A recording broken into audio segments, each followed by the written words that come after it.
He said, these people are all black. I said, yeah, so what? He said, well, why do you bring them to church? I said, well, I try to get them saved and, help them learn the Bible and go just like Jesus told me to do.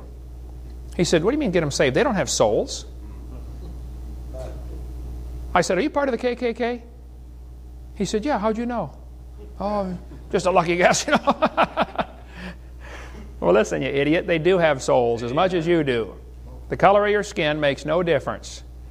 In part 7, we talk about where the races come from. There aren't any races. There's one race called the human race. Now, there are different skin colors. I can show you different skin colors of cows, too. Black cows, brown cows, and white cows. But they all look the same in the meat locker. And they all taste the same on the hamburger, okay? And all humans are the same, regardless of the color of their skin. Here's the Mormon Church's teaching, though, about Negroes. The Mormon Church teaches Negroes in this life are denied the priesthood. Negroes are not equal with other races. It's the Lord's doing. It's based on His eternal laws of justice and grows out of a lack of spiritual valiance of those concerned in their first estate. When I was living over on Burgess Road, I had 2 Mormon missionaries come knock on my door. They said, Mr. Hovind, we'd like to talk to you about the Lord. I said, that'd be great. Which Lord would you like to talk about, yours or mine? They said, oh, we worship the same God. I said, no, we don't. I said, tell me, fellas, does your God have a body like mine? They said, oh, yeah. I said, well, my Bible says God's a spirit, and they that worship Him must worship Him in spirit and in truth. See, if He has a body, He can only be in one place at a time. But if He's a spirit, He can be in all places at all times, simultaneously. I said, does your God live on the planet Kolob, K-O-L-O-B? They said, yeah, we believe He does. I said, does your God have thousands of wives? They said, yeah, we believe He does. I said, does your God have normal physical relations with those wives and beget spirit babies in heaven? They said, yeah, we believe He does. I said, now, do you guys believe that if the spirit baby is a valiant spirit baby, if it's a good spirit baby in heaven, when it comes to earth, it gets a white-skinned body? But if it's a bad spirit baby, it gets a black-skinned body. Is that what you believe? They said, well, you're not supposed to know that, but yeah, that is what we believe. By the way, that is what they believe. I said, now, fellas, let me see if I understand this. Now, your God in heaven supplies a spirit baby for every human baby born on earth. Is that right? They said, that's right. I said, okay, fellas, now listen. I know you have the little tag that says elder, even though you're 17. But I said, fellas, I've been married 30 years now. I got 3 kids. I've got grandkids. I taught biology and anatomy. I used to raise hamsters.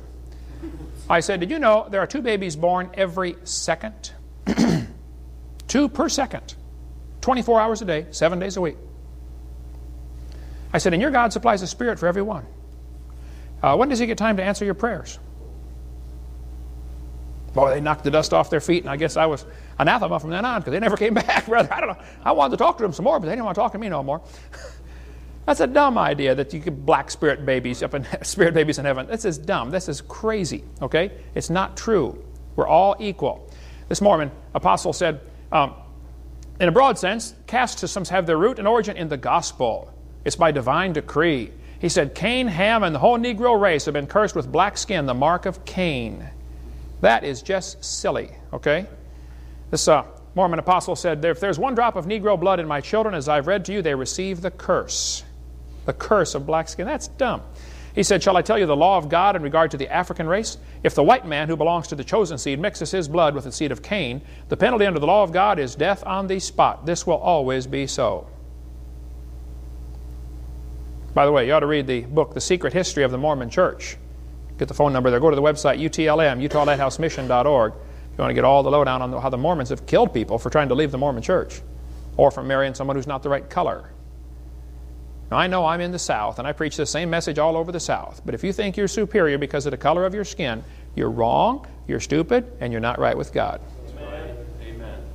Okay, I have brought thousands of black people to the Lord, and I intend to keep doing it, okay? And they're going to be in heaven whether you like it or not. But during the slave trade time in America here, the slaves were packed onto ships and brought over like cows. I mean, it was common for 20% of them to die. They would bring them on the ship and chain them to the deck, and that's where they stayed for 2 or 3 weeks.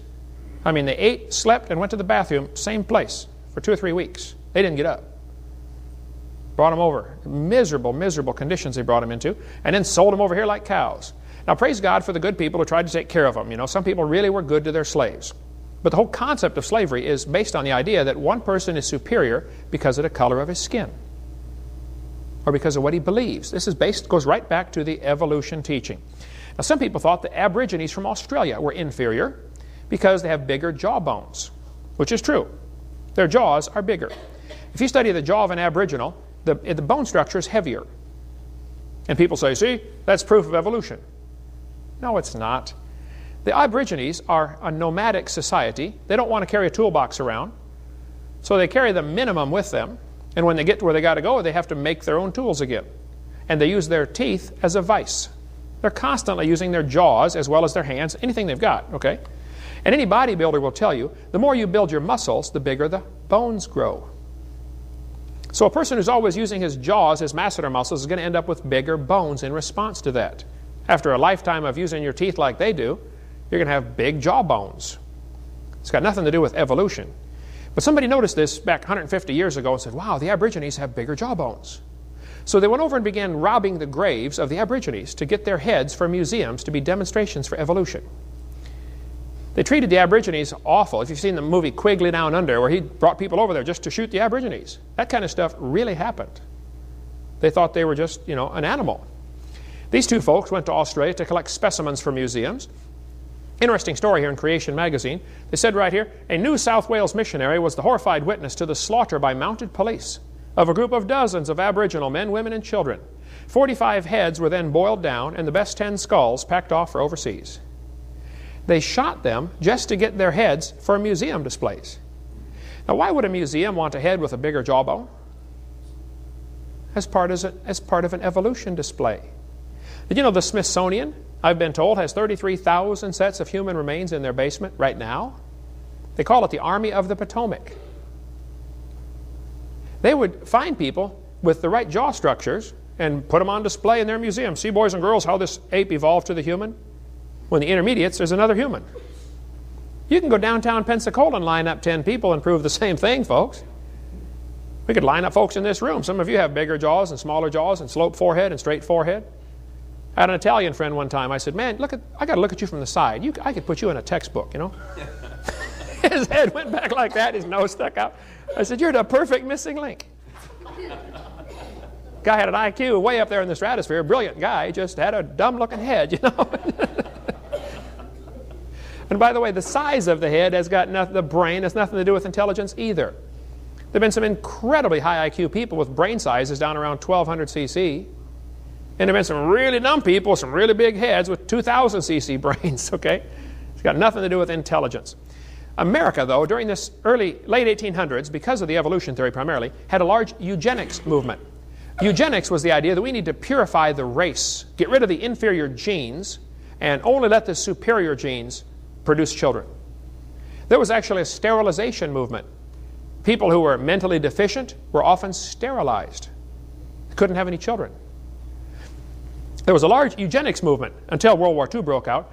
Galton was Darwin's cousin, and Francis Galton, very influential in the eugenics movement. He said, is the study of the agencies under social control, eugenics is the study of the agencies under social control that improve or impair the racial qualities of future generations, either physically or mentally. That's Darwin's cousin. Now let's improve the race. Here's their logo and their motto, the tree of eugenics. Eugenics is the self-direction of human evolution. They're going to use medicine, surgery, psychiatry, sociology, religion, education, genealogy. They use it all. Like a tree, eugenics draws its materials from many sources and organizes them into a harmonious entity. They were going to work really hard to improve humanity by eliminating inferior genes. This is a person very involved in this was the one who started Planned Parenthood. We cover more on that on video number 4. In 1904, the World's Fair was held in St. Louis, Missouri. One of the displays on there was a huge display of many people involved in showing the evolution theory. Right here's a picture. At the 1904 World's Fair, 2,000 primitive peoples were put on display. The purpose of the display was to demonstrate the superiority of the white Americans who had evolved further. Peter Jennings, liberal Peter Jennings, wrote a book and mentioned this in there. And if you go to the St. Louis Zoo today, That is on the place where the World's Fair was held, and they're still using some of those same buildings. There in St. Louis at the 1904 World's Fair, they had a man in a cage with chimpanzees to demonstrate the evolution theory. The man was a pygmy from Australia, or a pygmy from Africa, little bitty pygmy, about 4'5", I think he was. Ota Benga was his name. Ota had a wife and 2 kids. They put him in a cage with chimpanzees. He went insane and killed himself. Why would they do that to somebody? Well, if you believe in evolution,